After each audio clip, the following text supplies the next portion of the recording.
കാറിൽ കഞ്ചാവ് കടത്തിയ യുവാക്കളെ ചടയമംഗലം എക്സൈസ് സംഘം അറസ്റ്റ് ചെയ്തു.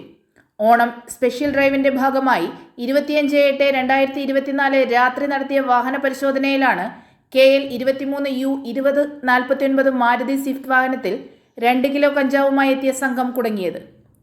തിരുവനന്തപുരം ജില്ലയിൽ നെടുമങ്ങാട് താലൂക്കിൽ വാമനപുരം വില്ലേജിൽ കാണിച്ചോട് വടക്കങ്കര പുത്തൻവീട്ടിൽ സലീം മകൻ 38 വയസ്സുള്ള ഷെഫീഖ്, തിരുവനന്തപുരം ജില്ലയിൽ നെടുമങ്ങാട് താലൂക്കിൽ വാമനപുരം വില്ലേജിൽ മേലാറ്റുമുഴി കൂരോട്ടുവീട്ടിൽ പ്രസന്നൻ മകൻ 28 വയസ്സുള്ള പ്രശാന്ത് എന്നിവരാണ് അറസ്റ്റിലായത്. ചടയമംഗലം എക്സൈസ് ഇൻസ്പെക്ടർ രാജേഷ് ഏക്കയുടെ നേതൃത്വത്തിലുള്ള സംഘത്തിൽ assistant excise inspector Unnikrishnan, preventive ഓഫീസർമാരായ ബിനീഷ്, സനിൽകുമാർ, സിവിൽ എക്സൈസ് ഓഫീസർമാരായ master Chandu, Jayesh, Shaiju, Nishanth, Rahul Das, excise driver Sabu എന്നിവർ ഉണ്ടായിരുന്നു.